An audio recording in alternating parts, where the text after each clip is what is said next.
नमस्कार दोस्तों, स्वागत है आप सभी का। ग्रामीण डाक सेवक जीडीएस के लिए नोटिफिकेशन जारी हो चुका है। इसमें बहुत लोगों को संशय है कि किस तरह से ऑनलाइन अप्लाई करना है।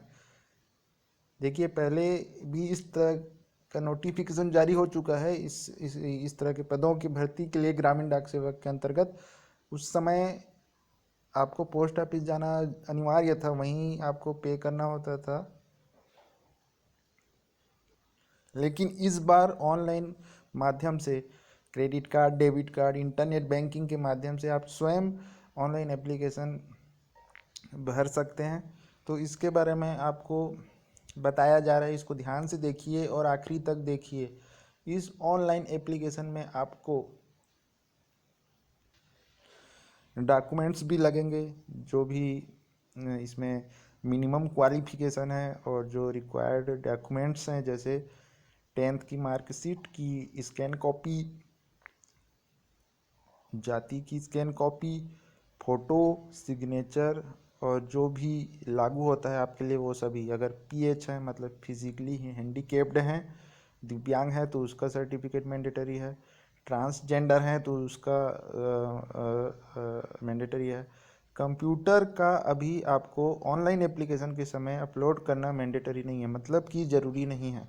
कंप्यूटर का अभी आपको ऑनलाइन एप्लीकेशन के समय अपलोड करना ज़रूरी नहीं है, इस बात को ध्यान रखें। आगे आपको बता रहा हूँ जो भी ऑफिशियल नोटिफिकेशन में है। 8 मार्च 2021 को ये जारी हुआ है, आज है 9 मार्च 2021। तो ध्यान रखिए, कोई भी संशय नहीं रहेगा आपको। किस तरह से आपको अप्लाई करना है आप स्वयं से कर सकते हैं, और आप स्वयं से करेंगे तो आपको फीस भी कम लगेगा। आप मोबाइल के माध्यम से भी ऑनलाइन एप्लीकेशन कर सकते हैं। मोबाइल, एंड्रॉयड मोबाइल बहुत लोग रखते हैं, वहाँ एक ऐप आता है कैम स्कैनर या इसी तरह का अन्य ऐप भी आता है, उससे आप सारे डॉक्यूमेंट को स्कैन कर सकते हैं। कैमरा फ़ोटो खींच के स्कैन की तरह वो स्कैन हो जाता है, तो उसको आप अपलोड कर सकते हैं। ध्यान इस चीज़ का रखना है कि जो आप फ़ोटो खींच के स्कैन कर रहे हैं वो स्पष्ट दिख रहा है कि नहीं, एक बार उसको चेक करें। जो भी उसमें लिखा है वो स्पष्ट दिखना चाहिए। आपका फ़ोटो भी स्कैन कर सकते हैं, सिग्नेचर भी स्कैन कर सकते हैं। तो ध्यान रखें कि क्या क्या करना है। तो आपको cyber cafe, internet cafe, computer centre में जाकर पैसा खर्च करने की ज़रूरत नहीं पड़ेगी। और इसमें और आगे जानकारी दी जाएगी कि किनको फीस की देने की ज़रूरत है और किनको फीस देने की ज़रूरत नहीं है। उनको बिल्कुल फ्री में ऑनलाइन एप्लीकेशन फार्म वो भर सकते हैं। तो किनको ऑनलाइन एप्लीकेशन फ्री में भरने की अनुमति है वो भी आपको बताया जा रहा है। तो सबसे पहले इंस्ट्रक्शन देख लीजिए कि कैंडिडेट आपको स्वयं से ये कंफर्म कर लेना है, ये पूरा नोटिफिकेशन पढ़ के, कि आप इस पद के लिए एलिजिबल हैं। दूसरा इसमें लिखा है कि आपको स्वयं से इसमें कंफर्म करना है। पूरा नोटिफिकेशन जारी किया गया है, इसको आपको खुद से पढ़ के समझना है और कंफर्म कर लेना है कि आप एलिजिबल हैं या नहीं। वैसे इसमें कुछ ज़्यादा जटिल तो है नहीं, 10वीं बेस का है।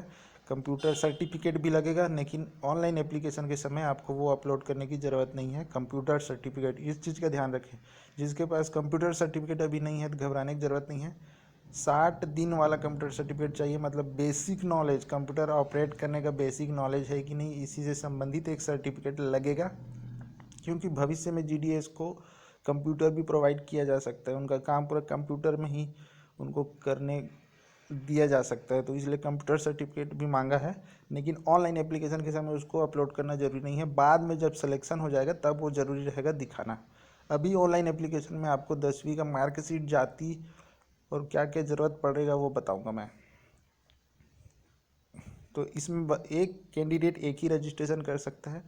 अपने नाम से एक से अधिक रजिस्ट्रेशन आपको नहीं करना है, और एक मोबाइल नंबर में एक बार ही रजिस्ट्रेशन हो पाएगा, एक से अधिक बार वो एक्सेप्ट नहीं करेगा। और अगर आप थोड़ा बहुत चेंज करके, जैसे डेट ऑफ बर्थ या कास्ट या कैटेगरी चेंज करके एक से अधिक फार्म भरेंगे तो वो पूरा रिजेक्ट हो जाएगा। तो ऐसी गलती ना करें व्यापम की तरह की, जनरल एक बार, जनरल एक बार, ओबीसी। ऐसी गलती नहीं करना है, जो एक्चुअल है वही डाल के आपको एप्लीकेशन करना है, और सिर्फ एक नंबर में एक बार करना है अपना। बाई चांस कुछ गलत हो जाता है तब आप एक नया करें संशोधन करके। और यहाँ पे candidate need not submit any physical application, आपको कोई प्रिंट आउट कहीं भी सबमिट करने की ज़रूरत नहीं है। पूरा ऑनलाइन प्रोसेस है, इसमें ऑनलाइन अपलोड करना है, ऑनलाइन पेमेंट भी करना है। पोस्ट ऑफिस भी जाने की ज़रूरत नहीं है। अगर ऑनलाइन आप नहीं कर सकते तभी आप पोस्ट ऑफिस, और ये हर पोस्ट ऑफिस में पेमेंट नहीं कर सकते, जो हेड पोस्ट ऑफिस रहता है वहाँ जाके ही इसका फ़ीस पे करना है, अगर ऑनलाइन नहीं कर पा रहे हैं तो ऑनलाइन कर सकते हैं, आसान है। आजकल सभी के पास एंड्रॉयड मोबाइल है और डेबिट कार्ड भी बहुत लोगों के पास रहता ही है। फिर भी किसी को कोई दिक्कत है तो साइबर कैफ़े, इंटरनेट कैफ़े में भी जाके वो ऑनलाइन एप्लीकेशन फॉर्म भरवा सकते हैं। लेकिन ध्यान रखें कि किनको फीस लगेगा, किनको फीस नहीं लगेगा। इसमें बहुत लोगों को छूट है, जैसे कि जितने भी महिला अभ्यर्थी हैं उनको फीस देने की ज़रूरत नहीं है, जो भी फीस है। लेकिन इंटरनेट में आप जाओगे, इंटरनेट से तो उसका इंटरनेट का फीस शायद वो लेगा, लेकिन इस एप्लीकेशन का फीस आपको नहीं देना। इस चीज़ का ध्यान रखें, एप्लीकेशन का फीस माइनस कर दें, जो 100 रुपया है एप्लीकेशन फीस वो नहीं लगेगा सभी महिला अभ्यर्थी को, चाहे किसी भी कैटेगरी की हो, ओबीसी, एसटी, एससी या जनरल, कोई भी कैटेगरी हो, नहीं लगेगा। इसके अलावा जो हैंडीकैप्ड होते हैं, दिव्यांगजन, उनको फीस नहीं लगेगा ऑनलाइन एप्लीकेशन का। ऑनलाइन एप्लीकेशन का जो फीस है 100 रुपये, वो नहीं लगेगा। इसके अलावा ट्रांसजेंडर में महिला अभ्यर्थी जो है ट्रांसजेंडर में, उनको नहीं लगेगा फीस। तो आगे इसमें देखेंगे कि वाई सेलेक्टिंग बोर्ड, तो बोर्ड का मतलब आपका 10वीं का जो बोर्ड है, जब आप उसको ऑनलाइन भरेंगे तो देख लें, अगर आपका सीजी बोर्ड का है 10वीं का मार्कशीट, तो उसमें सीजी बोर्ड आपको सेलेक्ट करना है। गलत बोर्ड सेलेक्ट करेंगे तो मार्क आपका जो एप्लीकेशन है रिजेक्ट हो जाएगा। अगर सीबीएसई बोर्ड का है तो सीबीएसई बोर्ड अच्छे से देख के उसे सेलेक्ट करें। इसके अलावा और कई बोर्ड भी रहते हैं जैसे आईसीएसई, तो वो देख के आप सेलेक्ट, जितने भी बोर्ड हैं उसमें सभी दिखेंगे, राष्ट्रीय स्तर के, राज्य स्तर के सभी बोर्ड दिखेंगे। आपका बोर्ड भी दिखेगा क्योंकि वहाँ सब अपलोड रहेगा। छत्तीसगढ़ सर्कल का ही है। Candidate should ensure to upload all the mandate, तो जो भी ज़रूरी डॉक्यूमेंट इसमें लिखा है वो आपको अपलोड करना ही है, अच्छे से सही से देख के। 10वीं की जगह 12वीं का अपलोड कर दे रहे हैं और जाति की जगह निवास, तो सब रिजेक्ट हो जाएगा। जो भी उसमें लिखा है वही अपलोड करना है। उसके बाद candidate should ensure that they are eligible for making fee payment, तो आप खुद से इंश्योर कर लें कि आपने पेमेंट कर लिया है। 24 घंटे के अंदर, 72 घंटे के अंदर चेक कर लें कि आपका एप्लीकेशन स्टेटस क्या है। Candidate are advise in their own interest to submit online application much before the, तो क्लोजिंग डेट 7 अप्रैल 2021 है, तो इस डेट के बहुत पहले से ही, आज ही से या कल परसों से ही ऑनलाइन एप्लीकेशन फॉर्म भर लें। आखिरी तारीख तक रुकेंगे तो हो सकता है सर्वर बिजी बताया, बहुत लोग एक साथ अप्लाई करते हैं तो सर्वर बिजी हो जाता है। तो आगे इसमें जानकारी ये है कि आपका जो डेट है, वो 8 मार्च 2021 से 7 अप्रैल 2021 तक का है ऑनलाइन एप्लीकेशन फॉर्म भरने का। सबसे पहले रजिस्ट्रेशन करना रहता है, रजिस्ट्रेशन के बाद ऑनलाइन एप्लीकेशन करना रहता है और फीस पे करना रहता है। तो इसमें क्या क्या चीज़ों की ज़रूरत होगी ये देख लीजिए आपको। और यहाँ पे वेबसाइट का एड्रेस ये दिया हुआ है, यहाँ पे जाना है, इसको नोट कर लीजिए। ये वाला जो है, ये जो दिख रहा है ना डार्क में, ये वाला https://appost.in/gds online, इस वेबसाइट में जाके आपको 8 मार्च 2021 से 7 अप्रैल 2021 के बीच ऑनलाइन एप्लीकेशन फॉर्म भरना है।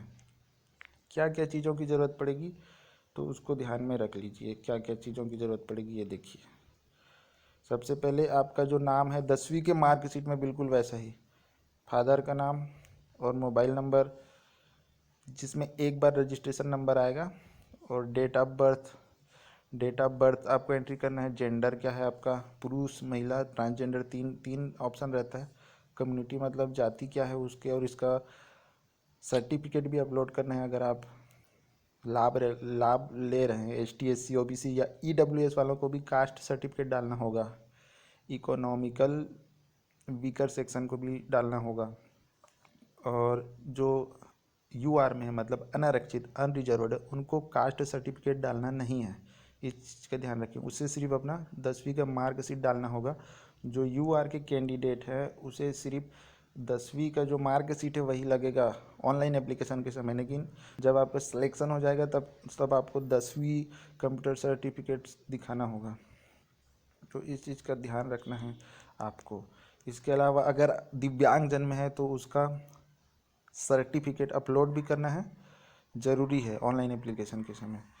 आप किस राज्य में आपने पास किया 10वीं वो वहाँ डालना रहेगा। और कौन से बोर्ड से, जैसे सीजी बोर्ड होता है, सीबीएसई बोर्ड होता है, वो डालना है। किस वर्ष में पास किया वो लिखना रहेगा, 10वीं कक्षा। और 10वीं कक्षा का आपका जो रोल नंबर है उसे आप डाल सकते हैं, ये ऑप्शनल है। अगर आपके मार्कशीट में आपको दिख रहा है सर्टिफिकेट नंबर तो वो भी डाल सकते हैं। सर्टिफिकेट नंबर कई लोगों को समझ नहीं आता, तो सीधा सीधा रोल नंबर है उसको आप डाल सकते हैं। ठीक है।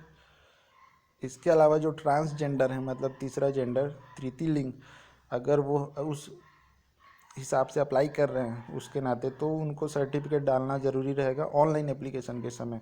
यहाँ पे लिखा है अगर वो ट्रांसजेंडर है तो उनको सर्टिफिकेट डालना होगा जो डिस्ट्रिक्ट मजिस्ट्रेट के माध्यम से जारी हुआ हो, तो उनको वो अपलोड करना अनिवार्य होगा। तो आगे आप देखेंगे इसमें और कई चीज़ें आपको देखने को मिलेगा। फ़ी पेमेंट के बारे में देखिए, तो फ़ी पेमेंट के बारे में मैंने बताया था कि अदर कास्ट, ओबीसी, ईडब्ल्यूएस और ट्रांसजेंडर में पुरुष, इसमें इस नोटिफिकेशन में दो तरह के ट्रांसजेंडर दिखाए गए, एक ट्रांसजेंडर मैन और एक ट्रांसजेंडर वुमेन। तो ट्रांसजेंडर वुमेन जो है, महिला जो है, उनको फीस में छूट है, लेकिन ट्रांसजेंडर जो मैन है उनको फीस लगेगा 100 रुपये का। और जितने भी ओबीसी, ईडब्ल्यूएस और अदर कास्ट हैं उनको 100 रुपये लगेगा। इसके अलावा जो एसटी, एससी और जो महिला है, चाहे किसी भी कैटेगरी की हो महिला, और जो ट्रांसजेंडर हैं और जो दिव्यांगजन है पीएच, उनको बिल्कुल भी फीस नहीं लगेगा। उनको ये जो 100 रुपये का फीस है ऑनलाइन एप्लीकेशन वो नहीं लगेगा। तो वो घर में खुद से अप्लाई कर सकते हैं। नेट तो उनके पास रहता है, इंटरनेट, मोबाइल भी, एंड्रॉयड मोबाइल, तो खुद से अप्लाई कर सकते हैं। अपना 10वीं का मार्कशीट, जाति, जो भी लागू होता है उसको अपलोड करके खुद से अप्लाई कर सकते हैं। वेबसाइट बताया हूँ, उस वेबसाइट में जाके, इस वेबसाइट में जाके, तो बहुत आसान है। तो आपका ये जो 100 रुपये है वो आपको नहीं लगेगा। किसको किसको नहीं लगेगा ध्यान रखिए, एसटी को नहीं लगेगा, एससी को नहीं लगेगा, और जो हैंडीकेप है मतलब दिव्यांगजन है पीएच, उनको नहीं लगेगा। और जितनी भी लेडी हैं मतलब महिला अभ्यर्थी हैं उनको नहीं लगेगा। और जो ट्रांसजेंडर महिला है उनको नहीं लगेगा। तो ये घर में खुद से अप्लाई कर सकते हैं। आप इस वेबसाइट में जाएंगे तो वहाँ जाके आप, वहाँ दिखेगा आपको लिंक, वहाँ क्लिक करना है। फिर जो भी ज़रूरी डॉक्यूमेंट्स हैं 10वीं का, और अगर आप जाति के हिसाब से अप्लाई कर रहे हैं तो जाति भी लगेगा, दिव्यांगजन के हिसाब से कर रहे हैं तो वो भी लगेगा, ट्रांसजेंडर के हिसाब से कर रहे हैं तो वो भी लगेगा। कंप्यूटर का अभी नहीं लगेगा, ये आप सिलेक्शन होने के बाद वेरिफिकेशन के समय इसको दिखाना रहेगा। तो कंप्यूटर का चिंता ना करें, वो आप बाद में भी उसको जमा कर सकते हैं, इस चीज़ का ध्यान रखें। कंप्यूटर का भी आपको नहीं अपलोड करना है। द एप्लीकेंट कैन आल्सो पे द फी थ्रू, तो यहाँ लिखा है कि आप ऑनलाइन भी कर सकते हैं, पोस्ट ऑफिस जाने की ज़रूरत नहीं है। यहाँ पे देख सकते हैं डेबिट कार्ड, इंटरनेट बैंकिंग के माध्यम से आप ये फीस 100 रुपये का ऑनलाइन अप्लाई कर सकते हैं इस वेबसाइट में जाके। सबसे पहले रजिस्ट्रेशन करना है, फीस पे करना है, फिर एप्लीकेशन में सारी डिटेल भरना है, जो अभी आपको थोड़ी देर पहले बताया ये सारी डिटेल। यहाँ पे ये जो बताया ना 1 से लेके 12 तक जो भी आपके में लागू होता है वो डिटेल, आपको इतना डिटेल भरना रहेगा। बस बहुत आसान रहेगा। और इसमें आगे और बता देता हूँ कि आपको करना क्या है। आपको ये लगेगा, देखिए ये जो 10वीं का है ये सभी को लगेगा, सभी को, सबके लिए ज़रूरी है। दूसरा चीज़ ये है कि डेट ऑफ बर्थ के लिए भी एक मार्कशीट लगेगा। तो 10वीं में आपका डेट ऑफ बर्थ रहता है तो वही लग जाएगा, है ना। अगर 10वीं के में नहीं है मान लो किसी के में, तो अलग से उसको, तो ये जो कंप्यूटर सर्टिफिकेट भी लिखा है, लेकिन ये अभी ऑनलाइन एप्लीकेशन के समय अगर आप चाहें तो अपलोड कर सकते हैं, और अभी नहीं है आपके पास तो अपलोड करने की ज़रूरत नहीं है, ये ज़रूरी नहीं है अभी। जब आपका सिलेक्शन हो जाएगा वेरिफिकेशन के समय दिखाना जरूरी रहेगा। अभी ऑनलाइन एप्लीकेशन के समय कंप्यूटर सर्टिफिकेट अपलोड करना ज़रूरी नहीं है। ठीक है, इस चीज़ का ध्यान रखें। और इसमें आगे देख लेते हैं, आगे और क्या है। आगे है कम्युनिटी मतलब जाति सर्टिफिकेट लगेगा, जो कि सबके लिए ज़रूरी है जो इसका लाभ ले रहे हैं, जैसे कि एसटी, एससी, ओबीसी, ईडब्ल्यूएस को भी लगेगा जाति सर्टिफिकेट। और इसके अलावा जो अनरिजर्व्ड हैं, यूआर हैं, उनको नहीं लगेगा, ये वाला उनको नहीं लगेगा। किनको? यूआर को नहीं लगेगा, तो इसका ध्यान रखें। फ़ोटो सबको लगेगा, सिग्नेचर लगेगा। और सर्टिफिकेट ऑफ डिसेबिलिटी मतलब दिव्यांगता का प्रमाण पत्र जो जो जिस हिसाब से कर रहे हैं, जो दिव्यांगता के हिसाब से, तो उनको ज़रूरी है। अगर नहीं दिव्यांगता वाले नहीं हैं तो ये ज़रूरी नहीं रहेगा। तो इस चीज़ का ध्यान रखना है। इसके बाद सर्टिफिकेट ऑफ ट्रांसजेंडर के हैसियत से कर रहे हैं ऑनलाइन एप्लीकेशन, तो वो ज़रूरी रहेगा। तो ये था पूरा। यहाँ पे कोई डाउट हो तो आपके पास ये नंबर है, हेल्पलाइन नंबर, और ये ईमेल आईडी है, तो यहाँ से संपर्क कर सकते हैं। और इस वीडियो को आप शेयर करें ज़्यादा से ज़्यादा। लाल कलर का सब्सक्राइब बटन दबाइए, लाइक का बटन दबाइए। इससे मोटिवेशन मिलता है और इस तरह की जानकारी आपके लिए प्रस्तुत किया जाता है।